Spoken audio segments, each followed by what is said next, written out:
This year we wanted to make addiction and race the centerpiece of this conference. So we've invited Samuel Simmons to kick off our conversation. He's our plenary speaker. He'll speak on this topic, followed by a panel of other experts who will come and share some of their perspectives and understandings of this reality, some of the challenges that are out there, and some of the challenges we need to know about and to face. We need to have our eyes opened a little bit to what all of our brothers and sisters in the world are dealing with.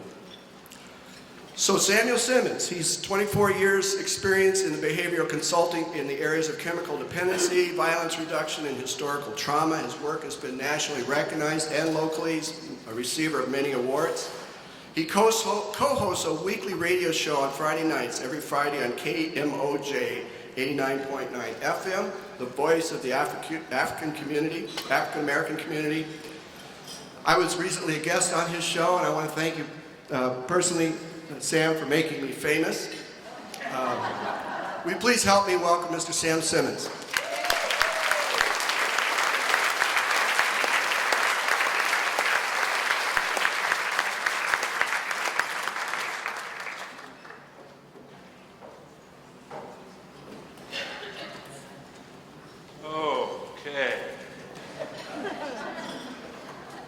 You know, there's two places because of how my life has been that I never thought I would end up being in front of.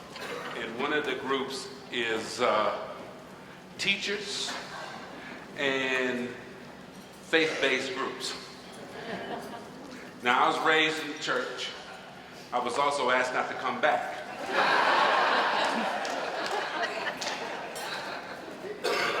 So we agreed on that. And we won't get much deeper into that part, because today is not really about me. The other thing is because of my trauma, having folks introduce me and act like I'm all great and stuff actually makes me uncomfortable. I'm more comfortable in my basement with my TV. I'm not really a people person, and in spite of that, people still like me.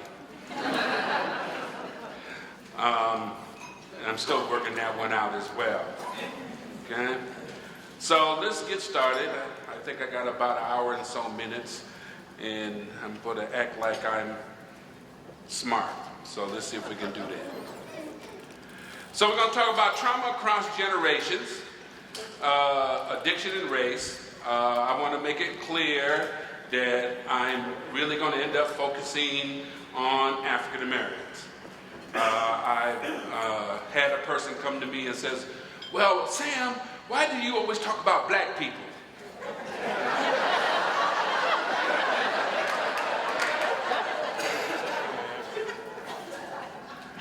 You know, because people would prefer me to talk about people of color. Do you understand people of color find that offensive? Yes. But we continue to do it because we ain't comfortable with talking about race for real. Matter of fact, we're more comfortable talking about almost every other culture than this same black.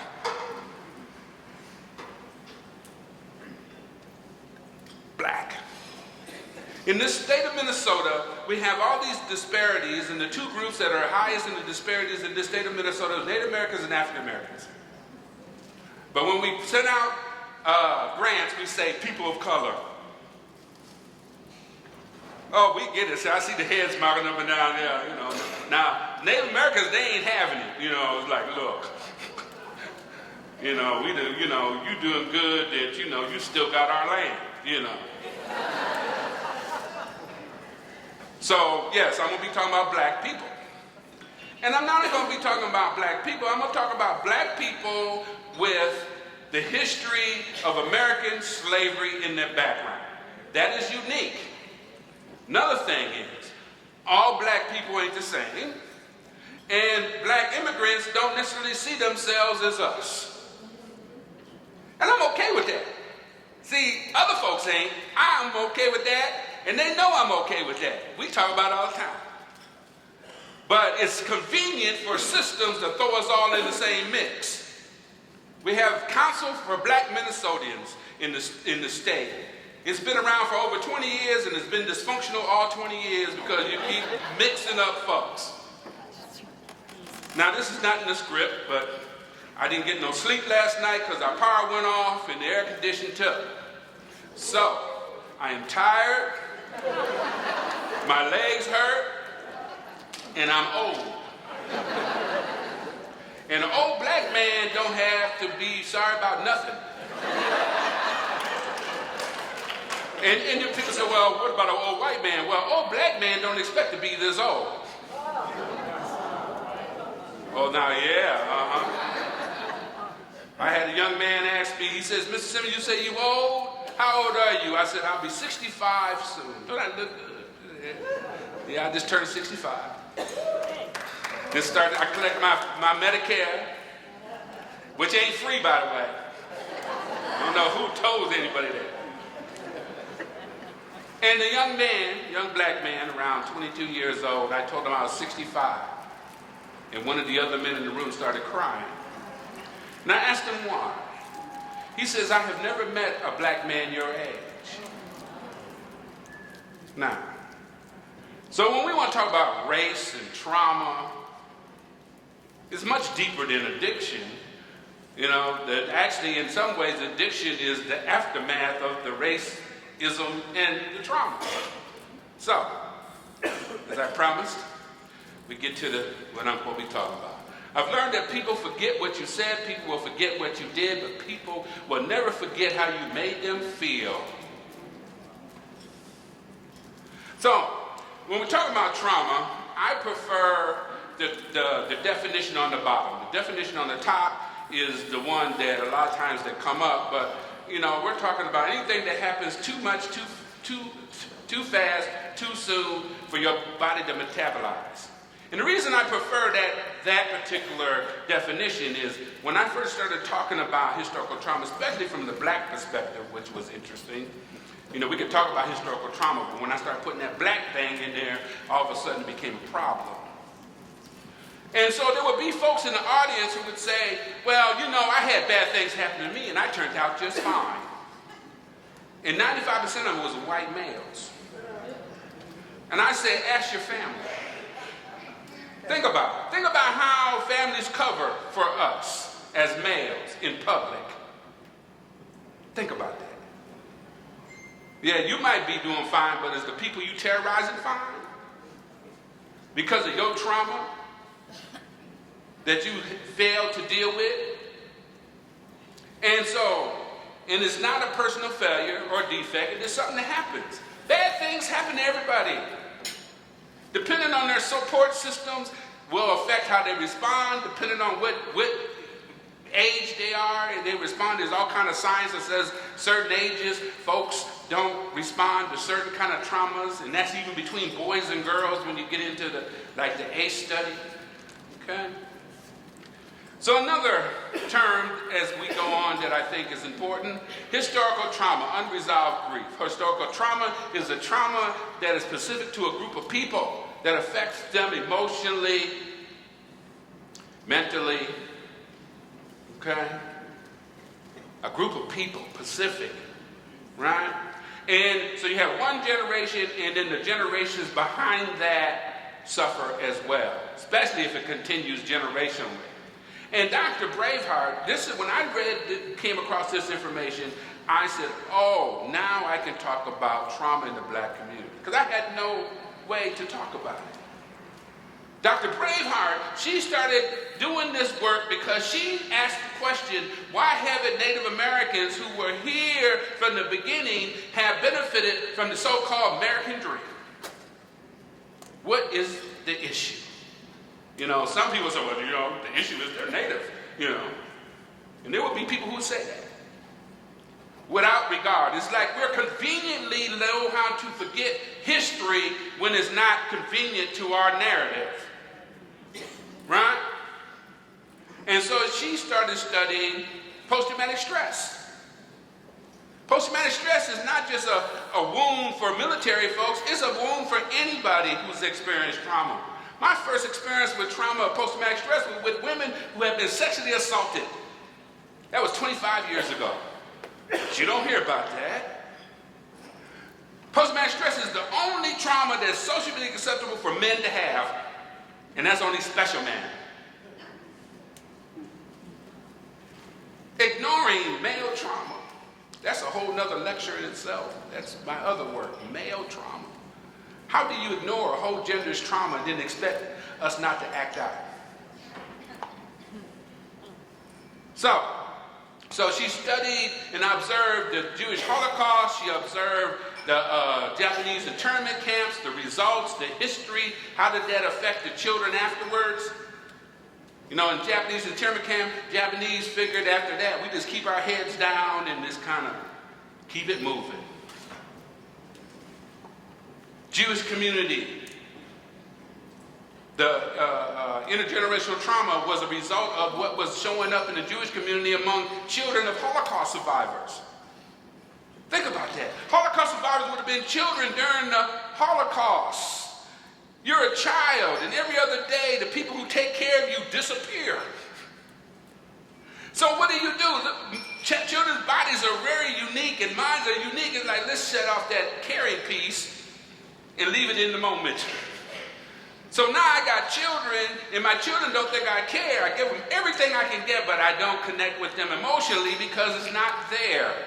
My mama don't care about me. Well, you know, I can love you the best I can, and if I don't know how to frame my own trauma, how do I know what's going on? Or the total opposite. I care about you so much, I don't want you out my sight. And I control every aspect of your life. You want to go to school in New York, and I set it up at Bethel for you to get to go there. And I don't tell you. And you're wondering how you got this scholarship out of the clear blue when I never applied to Bethel, you know.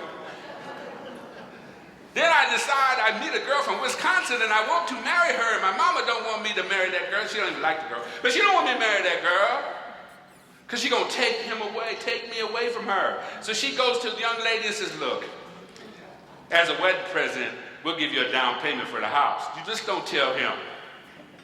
Okay.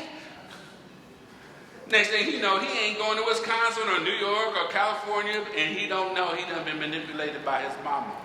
And when he finds out, she can't understand why he hates her guts now. That's how it shows up. But see, we don't even connect the dots then.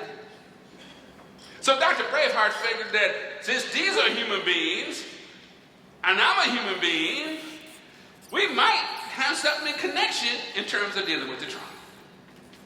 Then we come across this. Post-traumatic slave syndrome, Dr. Joy. I have had lunch and dinner with Dr. Joy periodically when we cross the country. And this was a brave move. Do you understand? When she wrote this book, both black and white folks had a problem with her. She had the nerve to put slave in the title of a book. When are you people gonna get over it? If you got that big a problem with the word, when are you people gonna get over it? And the thing is the same thing. She wanted to answer the question about the things going on in the black community. How do we explain that? And taking a look at trauma. And the thing is she's talking about the trauma of dealing with chattel slavery. And we'll talk about what that means, chattel slavery. And then followed by institutional racism. Think about this. Think about being a little child. I'm a little child. My family's having some issues. You take me away and you put me in foster care. You tell me that these people that I love who might have some issues, that you're going to send me someplace that my life is going to be better, and they treat me worse than shit. So you tell me I'm free, but you treat me everything but free. How is that going to affect somebody psychologically?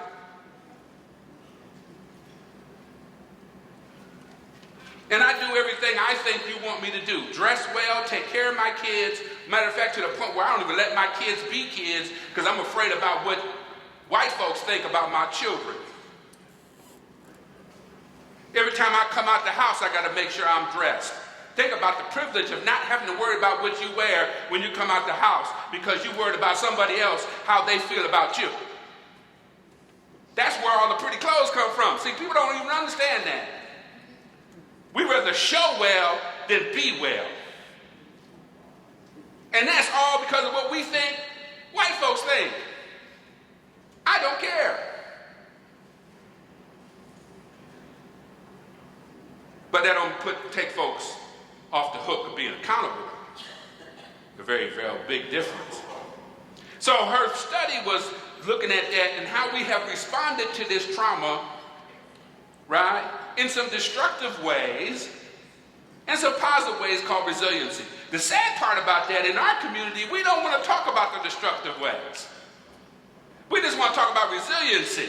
Because if you are a people that's always seen in a negative light by the people in power, the last thing you want to admit to that there is some problems with you, because what they will do is blast them and then use them against you.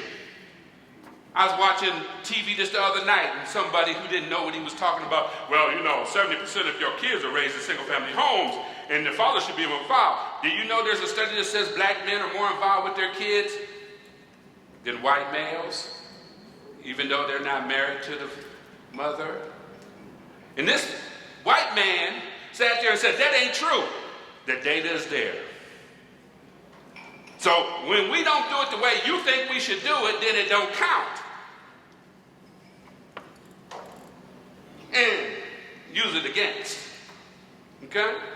So that whole resiliency. See, think about it. If I'm only going to take credit for being resilient, then that tells me and tells America, you can do whatever you want to us because we'll get over it. Kick them. They'll be fine. But we need to deal with the negative.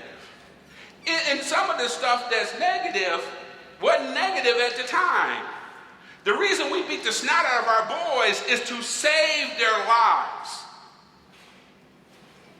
If you got a 16-year-old black boy talking about, I don't care nothing about white folks, I'm going outside after dark. I'm his parent. I am scared. I will beat the snot out of him to save his life. Then the system get involved and tell me I can't do that except to sit down and talk to me and help me do better. You take that boy away from me because, you're abusing them. Oh, okay. I'm not condoning corporal punishment, but when you are invading people, when you wish not to understand where the corporal punishment, I know why we don't want to understand that, because if we really go all the way back, we can connect it to young men being hanged, young men, young boys, young women, young children, and not just down south. So a behavior that starts out to be survival might in the long term be negative. It's like everybody want to talk bad about how unhealthy soul food is. Every culture in the world got soul food, eat guts and stuff. We can go, I can give you, I watch the cooking channel, they be talking about filling some stomach up and bacon and calling it a hors d'oeuvre. Whoa. But still, people who made something out of nothing, you make it sound bad, now we believe it's bad, and then we act out against our own best interest in that way too. So, if you don't address the trauma, you can't deal with the trauma. And right now, currently, the reason I started this work is this work was started for my people, to get them to start talking about how the trauma has affected on how we deal with each other and how we see ourselves in the world.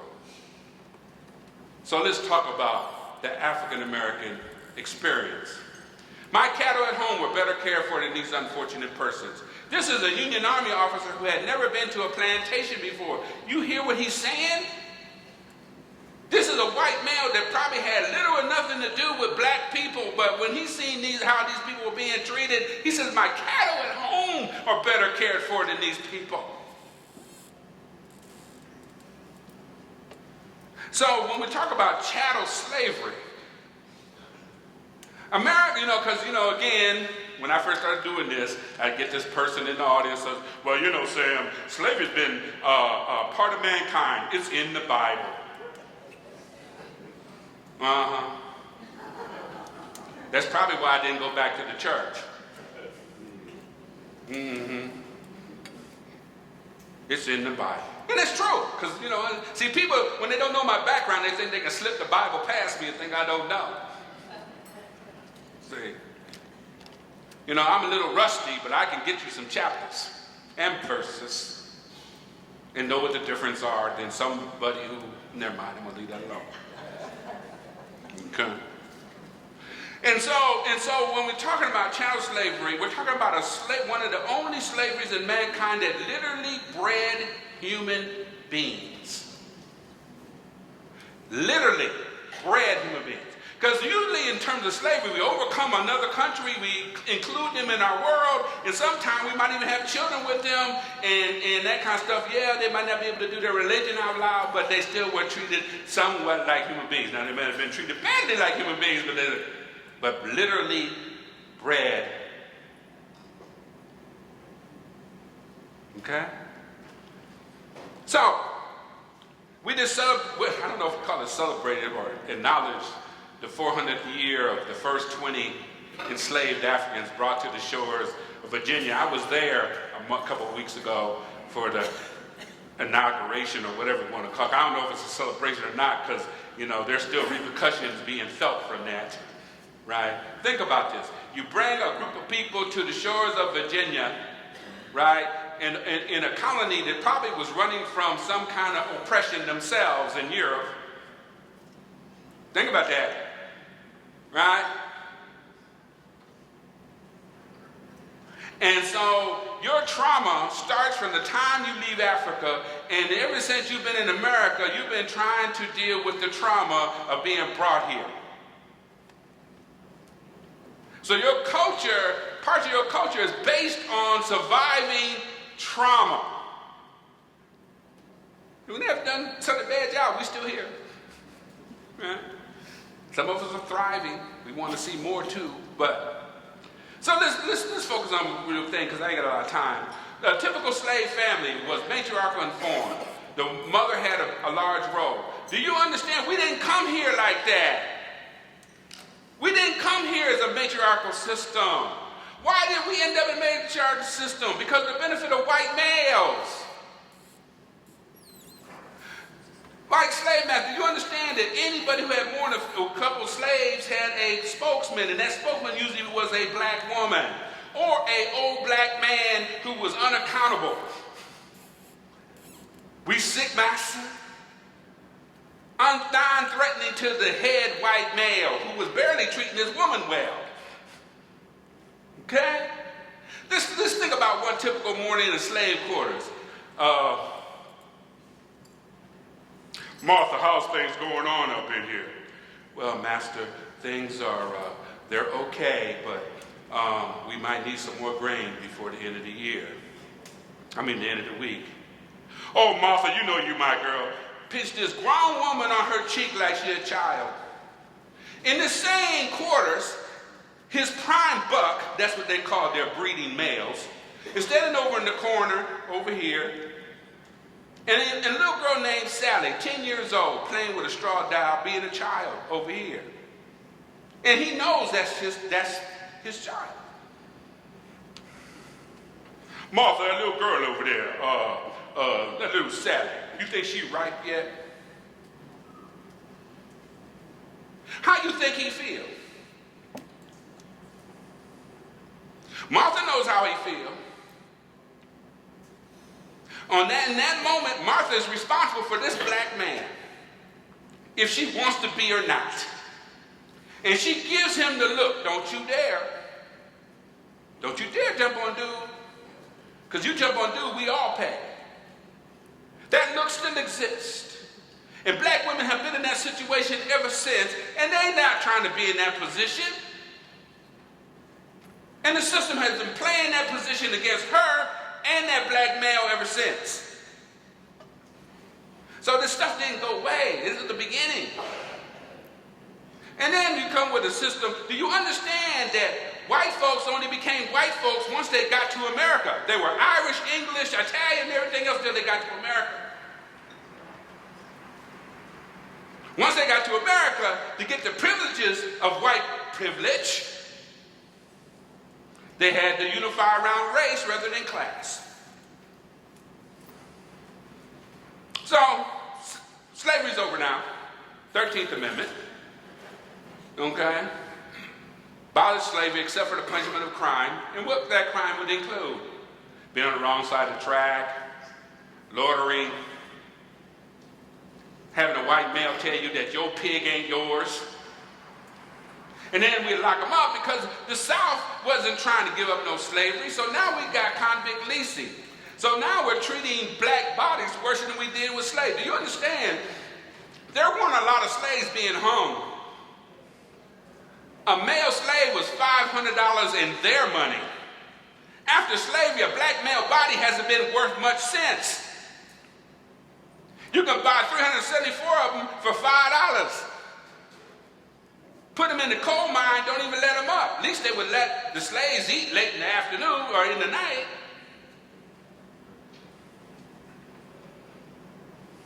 So we mad at a bunch of people that when we talk about the Civil War technically, yeah, was about slavery, but it really came about state rights. You can't tell us how to do our slaves. Because around that time, they were talking about, yeah, okay, you can keep your slaves, we just ain't gonna have no more new slave states, right? State rights, we're still talking that state rights stuff on the backs of other people. That's why the Civil War started, because even Lincoln wasn't on board. And then later on, he became on board, and without black folks, they would have never won the war. Right?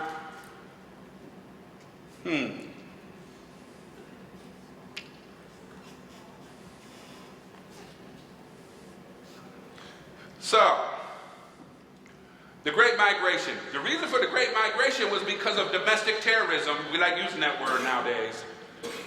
Let's give you the history of domestic terrorism. When they were terrorizing black folks down south, my parents came to Springfield, Illinois to get away from domestic terrorism. Both sides of my family lost land on both sides of our family because of domestic terrorism. Both sides. And when you chase people off the land, you chase people from the wealth. The beginning of the poverty. Because a lot of black folks got chased off their land. Went up north. Because black folks had skills. They might not have been able to read and write, but they had skills. So the manufacturing plants that did not call for a lot of education, because see, I worked in one of those plants before they closed. You didn't have to know how to read and write, you just had to know how to spell your name and know your social security number. And if you had a daddy who worked at the factory, you could get a job instantly, at least for 90 days. And if you didn't mess up too bad in 90 days, you got to join the union.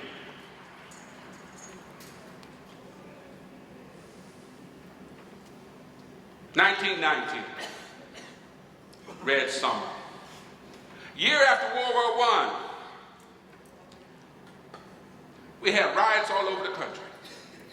And you know what some of them riots was about?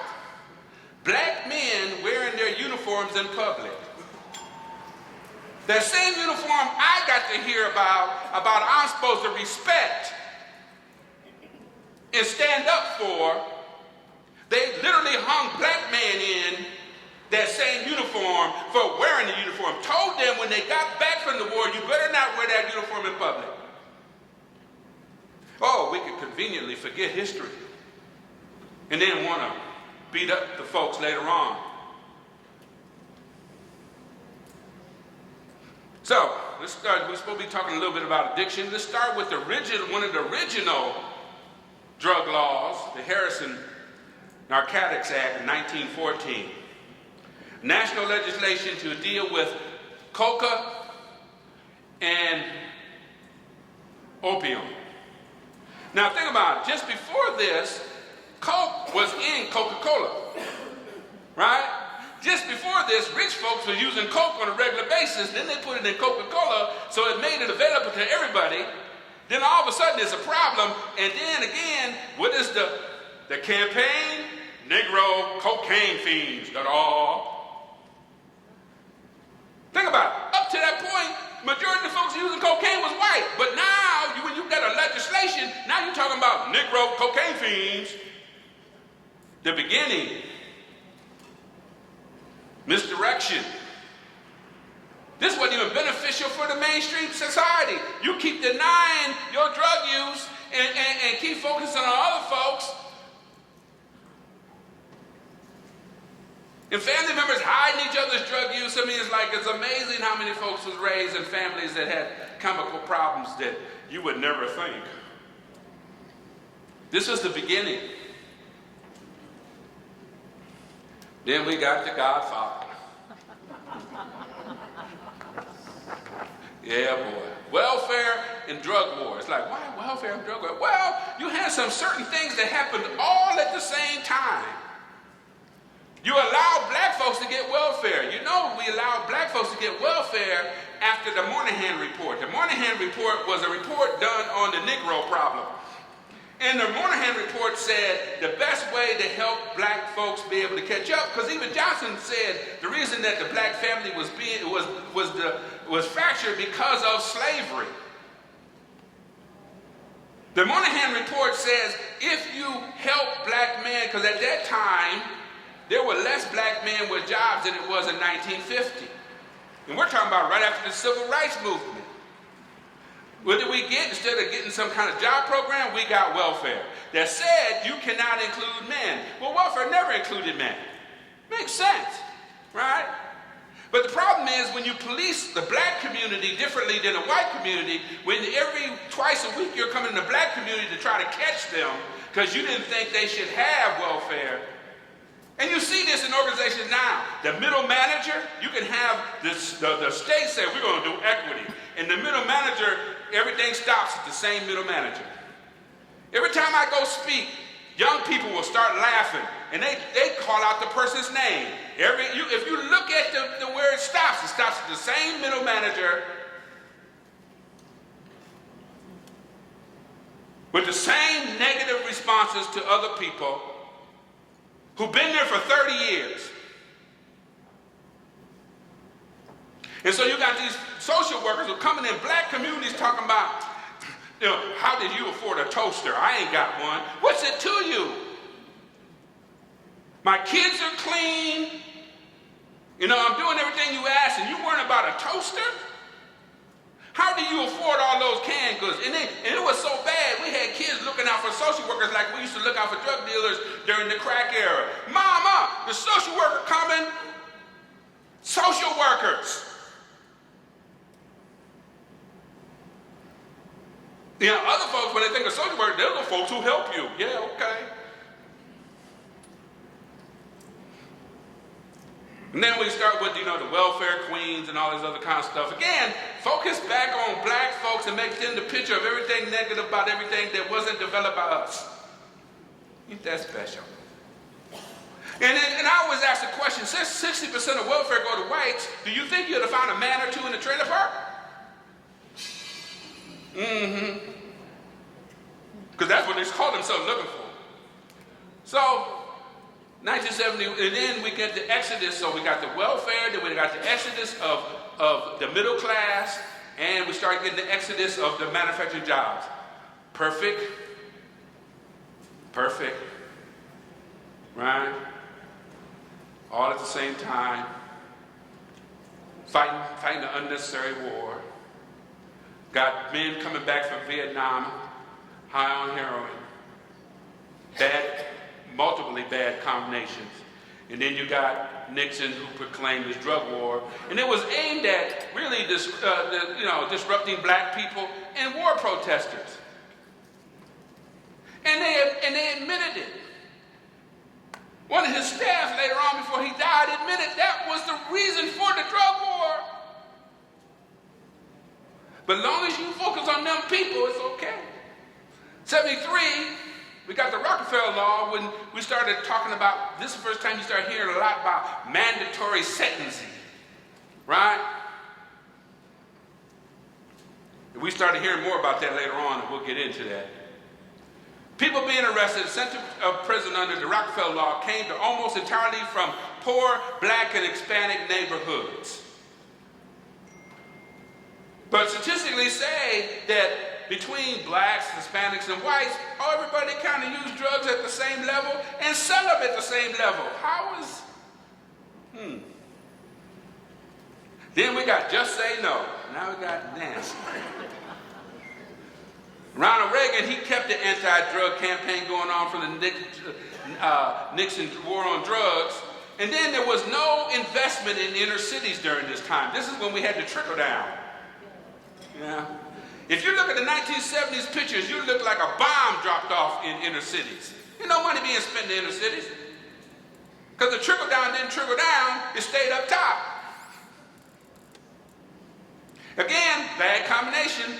All this poverty, drugs, Iran-Contra war, drug money being used for that. And then when we were saying that back in the day, oh no, the president wouldn't do that. Oh, really?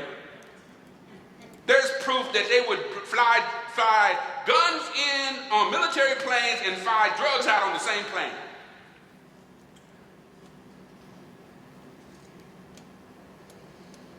Well, you know, you didn't have to sell the drugs. Okay, well, that may be true, but folks like to eat. And there was a lot of white folks coming to get them. Yeah, a lot of the good-natured little kids coming into the hood to get the little crack. Right? And they didn't have to come in the hood because as long as you didn't have it already cracked up, you didn't go to jail. So we got to just say no. So to just say no, you know what that led to? That it was a choice. Being addicted was a choice. And we have to protect the little children. And so now we got police in the school. How did that work out for us? Yeah, police wasn't in the school until then. No, just say distract us. Why don't we do that? Yeah, just say distract us. So drug and crime and took a heavy toll on the inner city. And so now we got drug policies in prison. We got Uncle Clinton. You want to tell why I call him Uncle Clinton?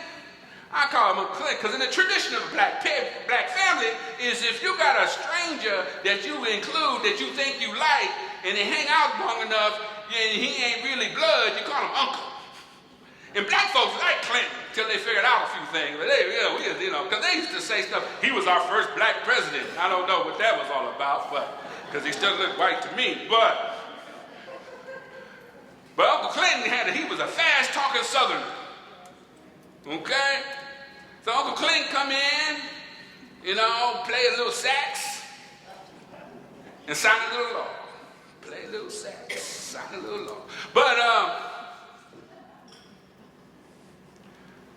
the incarceration rate in the black community went up, partially because of the disparity. Mandatory minimums for crack cocaine, 100 to 1. So that means I could have 100 pounds of cocaine, powder cocaine, and 100 pounds of crack and go to jail for the same mandatory, which never happened. Because I used to go get my drugs from the dude on the other side of what we would call the white neighborhood, who used to have a 16-quart chest freezer full of kilos, and it was all powder. And he said, you can go in there and get as many you want. Now, if you don't give me my money, you know what happened. Yeah, because I was scared of him, so he got his money. But dude got busted, went on probation. You had cats going to prison for having a rock that size 5 years. Now, I don't have to be honest. Some older individuals in our community, they were scared and they would ride along with some of this, but they never expected the folks to treat folks so bad. And then Auntie Clinton, she got in on it too, and she started calling youth super predators. So what did that do?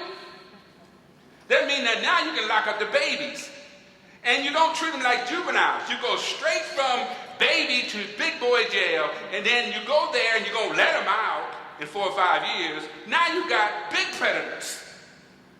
What do you think they're going to be when they get out? We just don't want to see them. Oh, that's always been the case. As long as we don't see them, we don't feel them, right?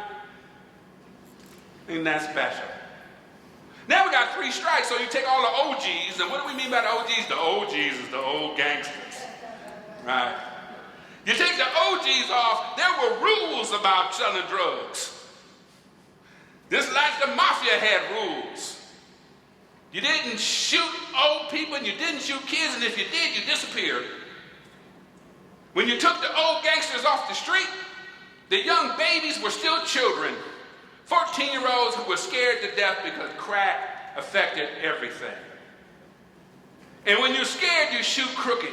And when you're scared, you shoot out of cars. When you're scared, you don't. When you're that young, you get to a point where you just don't care about your own life. So how am I going to care about yours? And so all these people come back in the community. His policies had more effect, people say, than Nixon and Reagan's put together on the black community. But that's our uncle and auntie. So the other thing is, and because of our sexism, we do not look at crack cocaine appropriately. Crack cocaine affected black women and children. Black women have always been the keeper of the community. White men gave them that responsibility in the slave quarters. So when crack affected black women, children had nobody to depend on. And another reason why you had the little drug dealers, they couldn't trust the adults. I know my guys would say, man, I used to check my mama's purse every day to see if there was a rock in it. And then, you get on the news, young drug dealers give drugs to their mama. Yeah, they gave drugs to their mama. You know why they gave drugs to their mama? Because they didn't want their mama to go into a crack house. Because they knew if their mama went into a crack house, much worse things was going to happen to her going into a crack house than me giving it to her.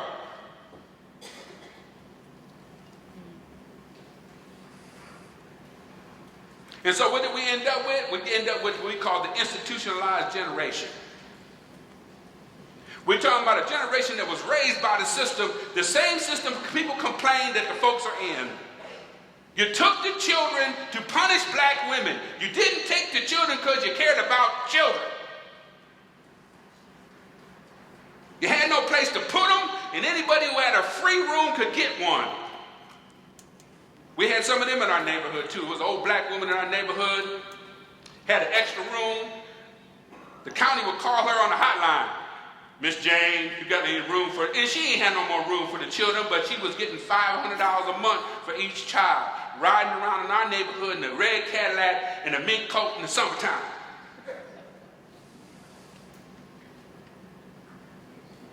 Now all of a sudden anybody could be a provider.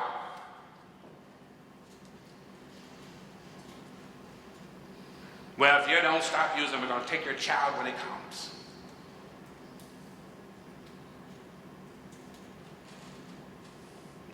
We got clients, we got young people who know their social worker name and don't know their daddy name. You take on the responsibility, then you don't want to have responsibility. And we're still talking about, 15% of black children and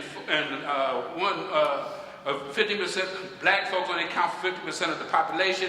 Natives 1.3, but they account for 45% of the kids in foster care. To this day, that's because we're still reeling from a lot of this stuff, because we're not dealing with the trauma, we're not doing honest investment.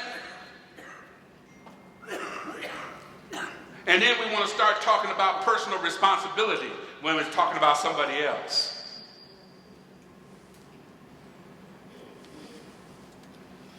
So now we got this learned helplessness and folks are stuck, living in the moment. What I call survival stress management. What feels good in the moment? If sex feels good, I'm not considering talking in the moment thinking about having no child. I'm not thinking about wearing no condom. If food makes me feel good, when I'm stressed, I'm not eating a piece of chocolate cake. I'm eating the whole cake, going in my room and turning on one of those reality TV shows and be happy with the cake. And then cry about the consequences later on. I always tell my clients, you do not get to choose your consequences. Oh, they might not be fair. And I say, I don't even believe fair don't even include black folks, so that's just me.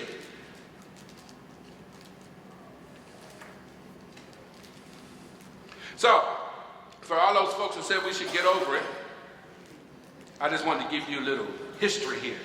We have been enslaved longer than we've been free. This is our 400 years. And in spite of that, we still do good.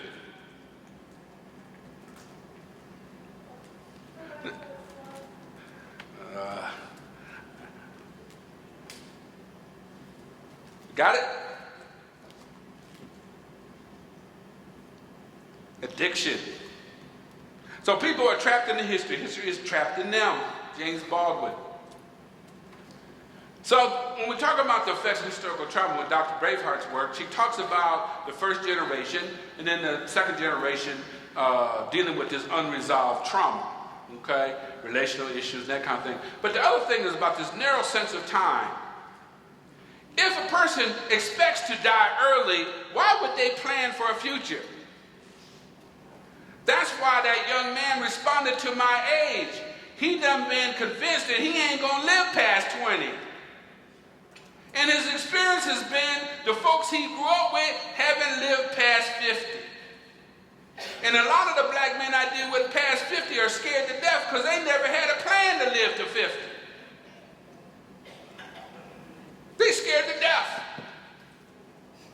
I ain't got nothing. There's a whole group of black men in a high-rise here who never ever had a job, who get $200 a month, right, that folks in the building are abusing, that nobody cares about, both in and outside our community. And they live their life so ruggedly, even their kids don't want to have nothing to do with them. But we don't hear about them because they're men, because we still get tied in with white males when it's convenient, right? Whole large population of old black men who nobody's showing that they care anything about.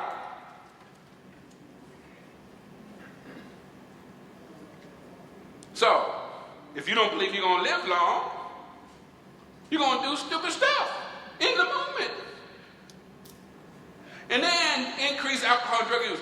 I am a licensed criminal dependency counselor. I don't know if that was mentioned, but I am. I do not practice. And the reason I don't practice is because we don't do enough around trauma, and we don't do, and even in Culture Pacific programs, we don't do enough around trauma. Because in the black community, we don't like talking about trauma. Again, the trauma. Of course you're going to. My daddy, when he would come back from International Harvester being called boy all day by a 21-year-old white man, we're talking about a 46-year-old black man who got 4 boys, who started working when he was 10 years old in a cotton field and being called boy every day by a 20-year-old white male who said he's in charge and don't even know how to do his job, but he got privileges because he went to college. And that man would come home, and if he didn't get his Budweiser as soon as he got home, we had hell to pay. He had to come home and medicate his anger. Now, unfortunately, my mama never figured that out, so she started in on him, and she had her trauma. You know, because, yeah, her daddy's a drunk. But she's taking Xanax and drinking Mocha David wine every night. Because my mama was bougie. She got treated like white females by her doctor. Those are the ones who used to get the Xanax to calm your nerves. Because she would tell everybody how awful my daddy was, and this white doctor just felt so sorry for her and would give her all the medication she wanted. I got nerve problems. Yeah, you got nerve problems, all right. But we're not talking about my family this time, because I can tell you some stuff in my nice Christian family. So let's talk a little bit about ACEs. I don't know if you're familiar with this. We need a whole nother day to talk about this. But ACEs is the new study they did on white people. Yeah. Yeah, see, that's people don't like me saying that, but 17,000 well-to-do white individuals, they found out they had trauma. And guess what? We've been talking about trauma ever since. Black folks been trying to tell you about trauma for a long time, but I remember Native Americans, because I'm trained by the state of Minnesota to do ACE study, and they brought Dr. Anda, the head doctor who did this, in to train us, and the Native American sister looked at him and says, they brought you in here, paid you all this money to train us how to talk to our own community. Now that white folks have trauma, she says, I find that disrespectful. He didn't get it.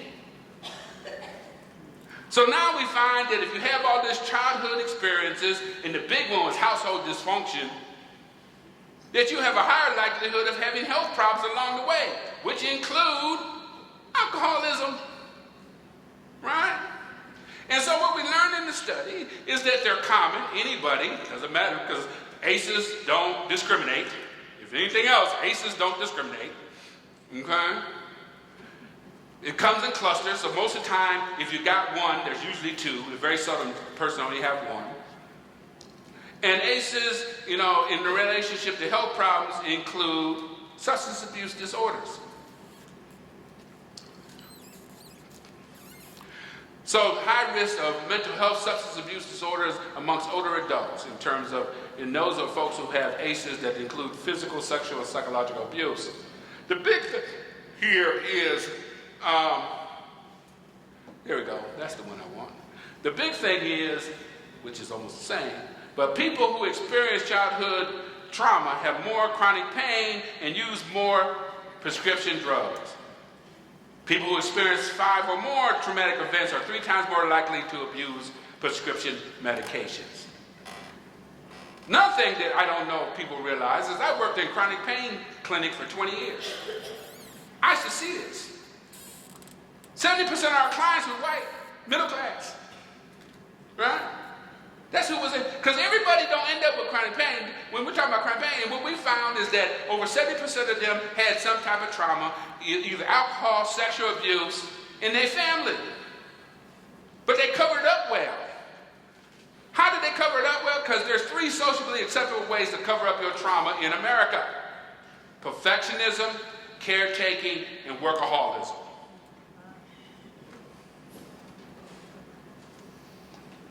Perfectionism, all or nothing, no gray. Either you're right or you're wrong. Life is gray. Very hard on themselves, hard on their children. Because when I would meet with the children, they would tell me about their parents. I can't do nothing good for them. Workaholic, I was more comfortable at work than I was being with my kids when I was married the first time. Because I'm going to get, as a man, and nowadays, not just men, I'm going to get credit for being that go-getter, on the clock. How does it show up in the black community? Is our workers in the community. Man, I got my phone on all the time for my clients. And that's feeding you. They ain't about them clients. They get mad at me. I had some on my radio show. I said, my phone go off at 5 o'clock, and my clients know it. What's my hours? 9 to 5. They will tell you, yeah. And for some reason, my clients didn't have as many crises as theirs. Because they knew if they called me, it better be a crisis. Not no, I want some attention. But that's about feeding yourself, feeding that emptiness in your soul. Caretaker. I want to be in your business because I can't stand my business. But those are socially acceptable ways in America to hide your trauma. And all our clients fit that. Our clients fit the folks that they did their survey with for the ACEs to the T almost. And if I'd have figured that out, I'd be rich too. And I'd probably be on the beach somewhere right now. So in my eyes, the ACEs should look like this. Include intergenerational trauma and the conditions that children are born in. Okay, current look. History is not about the past, it's about the present. Dr. El Khati, this is one of our community leaders in St. Paul, locally. You know, he's on KMOJ on Tuesdays, I think at 6 o'clock. No, 6:30. He's right after Mother Tune and them. Okay. Us in the room who listen to the channel, that's what I'm talking about. Yeah. So, African Americans and heroin addiction. I like this one. So, African Americans were less likely to be given pain meds. I know this for a fact. I remember I went to Milwaukee. I was with the keynote in Milwaukee, talking to a group of folks, and they had a breakout. And they had this professional out of D.C., nice white guy, who was down there talking about opioids. So I figured I'd go down and stick my head in and listen. He was so proud of himself. He said, you know, and half the room was African Americans, because it was a mixed group. He says, you blacks, you should be glad that we didn't prescribe you as many pain medications as we did whites. He bragged about that. But that's a fact. Because they always assumed that our black clients was going to sell the drugs or are going to misuse the drugs automatically. I had to go to emergency rooms in the middle of the night and fight for sickle cell patients to get enough medications for their episodes.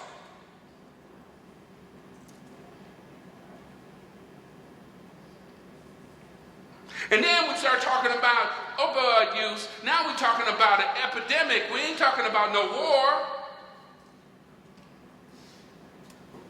How do we help pregnant mothers get well enough to get their children or have their children go home with them? And people will say, well, no, things have changed. No, there's been a history of that. And then about a year ago, I found out deep in the data of the state of Minnesota that there were more black people dying of overdose than whites. Even though they didn't have the same amount of overdoses, there was more of them dying than other groups. Think about that. They had less overdoses, but when they did, they were dead.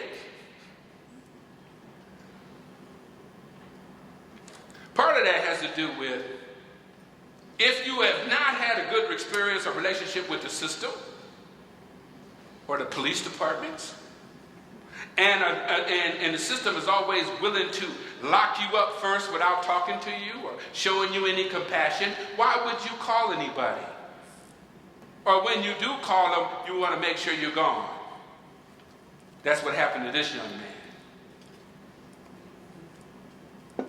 And this young man comes from a middle-class family, had some of the best treatment that this state could pay for. When I say the best treatment that this state could pay for, you can think about what the one is, the most expensive treatment you can get in Minnesota. This child got it.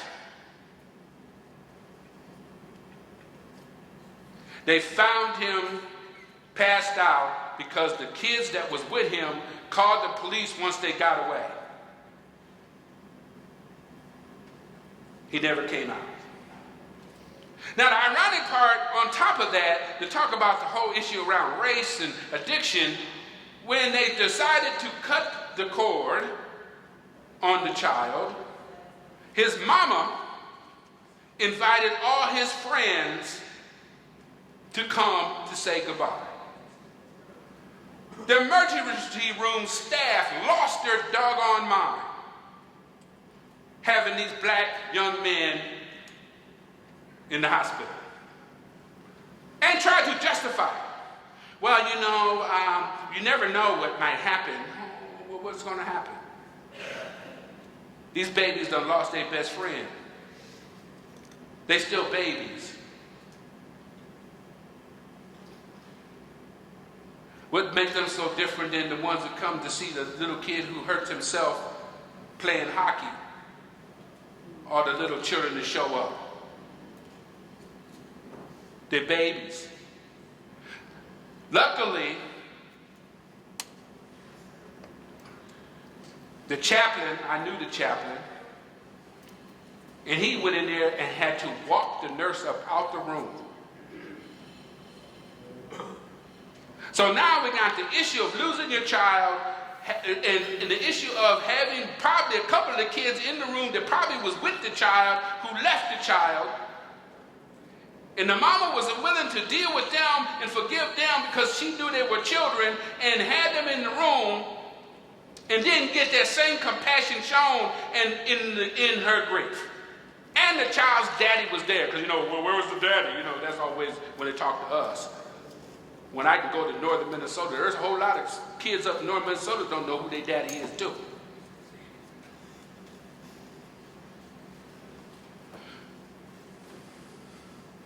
So what's the obstacles to healing? The village that hides the pain, what hides the truth, cannot expect to heal but to pass on the pain. Uncle Pig.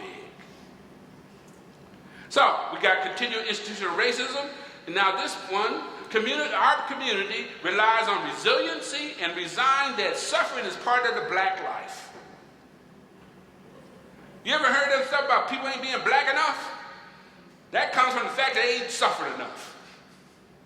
We done included suffering in the black experience and made it okay. That's the way we survive. If you ain't suffered enough, you ain't black enough. My grandkids my granddaughter said, why don't the other black kids like me? Because you happy. Because you happy. That's how psychologically we had to incorporate misery into the culture to be able to still continue.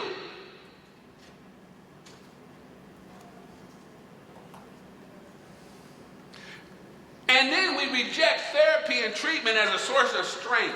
Because when I was growing up, we was told only white folks need therapy. Because if white folks had to go through what we went through, they would kill themselves. So that was our way to elevate ourselves by, we don't need therapy. Man, shoot, when you deny therapy, you deny your own humanity. And so we done been conditioned to deny our own humanity at the cost of worrying about what white folks think. I don't care. They're going to think what they're going to think anyway. They're already using us against each other, so what's new? Surprise. Then we have practitioners who are ill-equipped to evaluate racial trauma due to their personal history and discomfort, which blocks them from objectivity and change. When you have discomfort, to talk about or at least even listen to the truth of other people because it affects you in a real strange way. As much as you want to help, you ain't helping. If you can't be willing to be uncomfortable, there is no change. We've been uncomfortable for 400 years.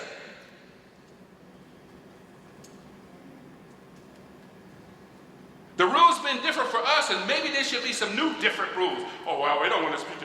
We're all human. Oh, I love that one. Okay. That's true. Ha. And the drug war has resulted in the creation of a permanent underclass of people who have fewer education and job opportunities. There's some people who might not ever get unstuck. We are still reeling in our communities from the crack era. Because you've got to remember that the little children that was there during the crack era are 40 years old right now. They would have been 10 or 12 during that period. They were raised in trauma. They don't know what's the difference. Even the ones who got college degrees have issues.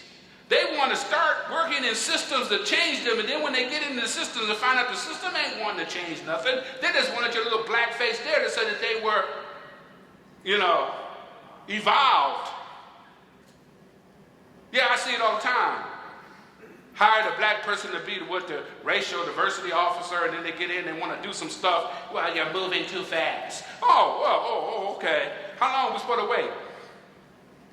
Well, I don't think they can handle it. It's like my lecture. Every now and then, staff will hear my lecture. They will go to their boss and say, Mr. Simmons had a great lecture, and I think our whole staff would benefit from it. And then they'll tell the staff person, well, I've heard his lecture too. I don't think our staff can handle it. And that's special. Good people do bad stuff. Christian people do bad stuff too.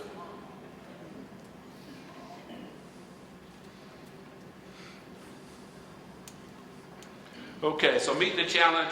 I'm going to be done here soon. Kind of on time.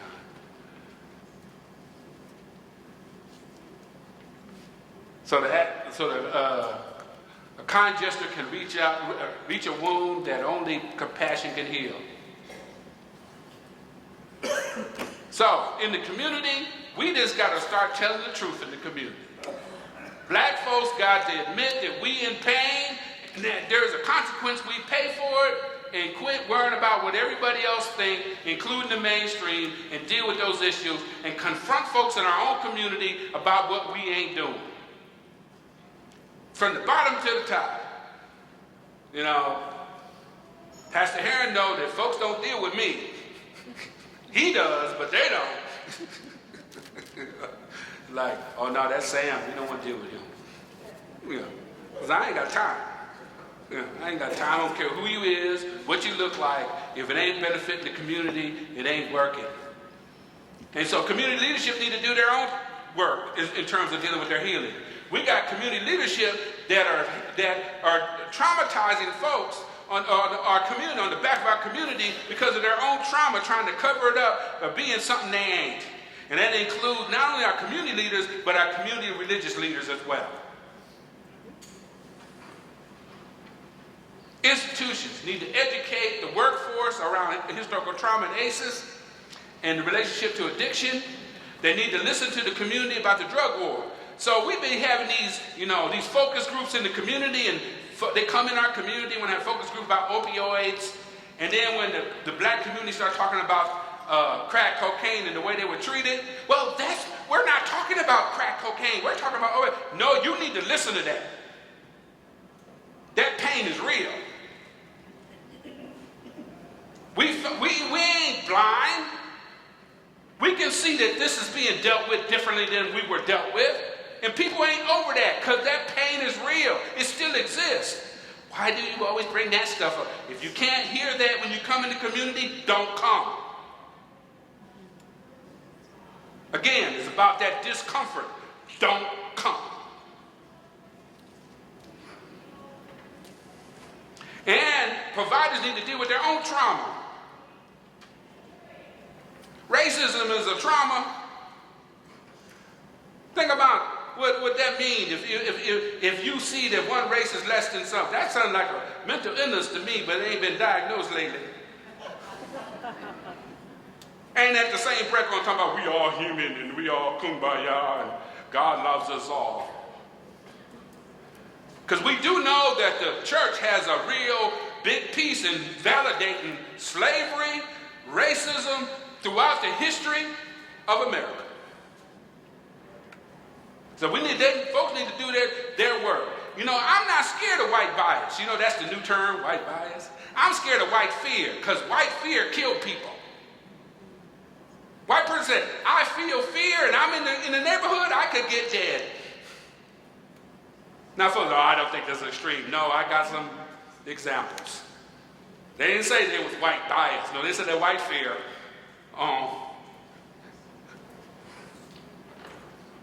Okay.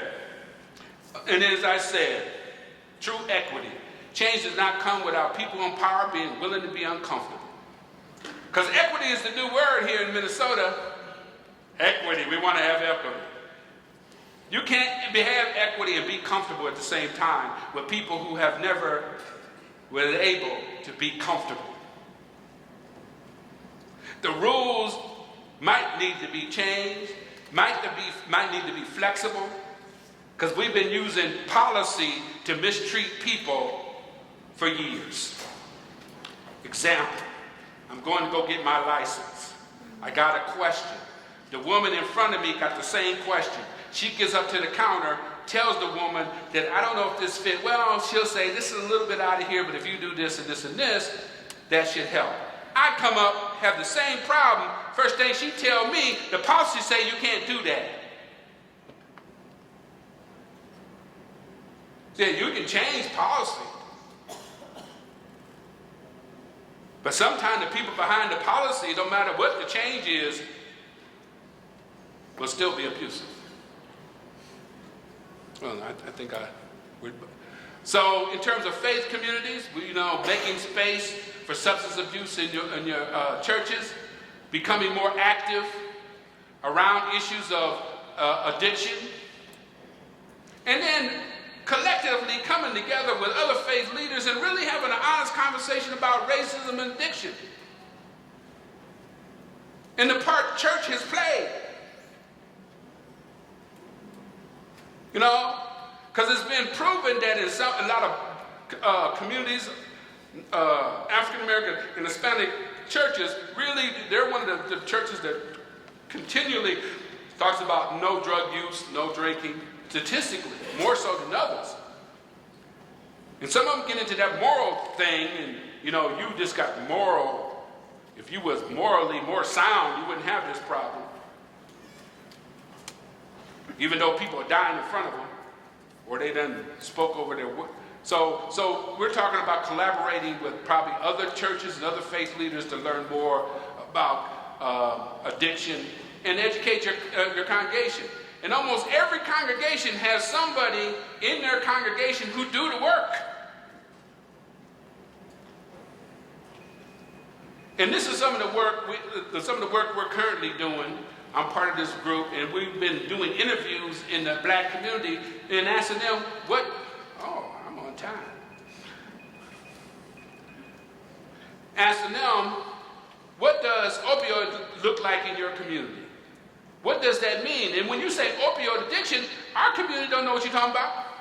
Now, if you say heroin, yeah, we know about that. Right? And in those surveys, we're hoping that we will have a different kind of conversation with the community, like educate the community about overdose in our community, about being able to make Narcan available in our community. Also, harm reduction. Do you understand in the black community, harm reduction has a tendency not to work because the folks who are overseeing us don't believe in harm reduction? You need to explain what that means. What that means? Yes. What, harm reduction or what? Harm reduction. Harm reduction is reducing the harm that the chemicals is doing in your life. So basically, you don't totally stop using. You use less so it don't harm your life. So it decreases. That's what they call harm reduction. And here in Minnesota, it started in primarily the white community. And really it started around drinking. If I drink less and have less harm, so harm reduction, that's what we're talking about. So the less harm to your life and the way you function. So in some cases, people call functional addicts. Yep. And so the thing is if you got somebody who ain't ready to stop using, but is suffering major complications, sometimes that's where giving out condoms, giving out needles is all part of harm reduction. Okay? But if the only way you can get to treatment is through probation, they ain't trying to hear nothing about no harm reduction. And unfortunately, a lot of our folks, that's when they get the treatment.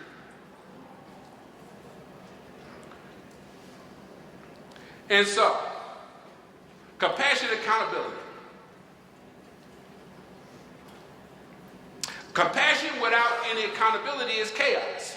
Unfortunately, some of our community programs, they've been bent over so much backwards to show compassion without no accountability, it don't benefit the client in the long run because they end up with chaos. You got to have some kind of boundaries, right? Accountability without compassion, drug war, right? It's never fair.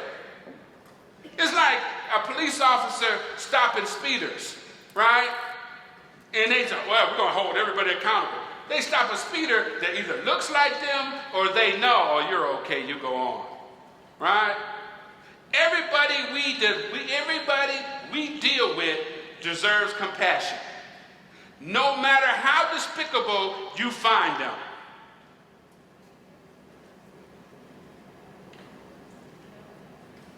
And a lot of folks will talk about compassion, but they don't show everybody compassion. And if you can't show that person that they need compassion, you need to admit that and let somebody else work with them.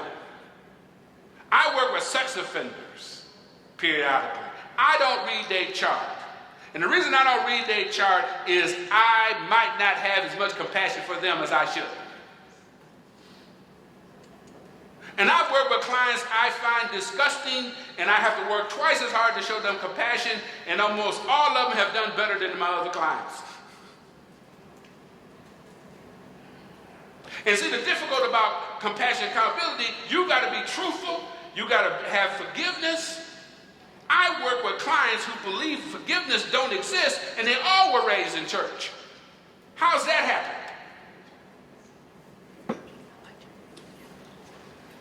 Justice, humility, and leave people empowered without blaming or making excuses.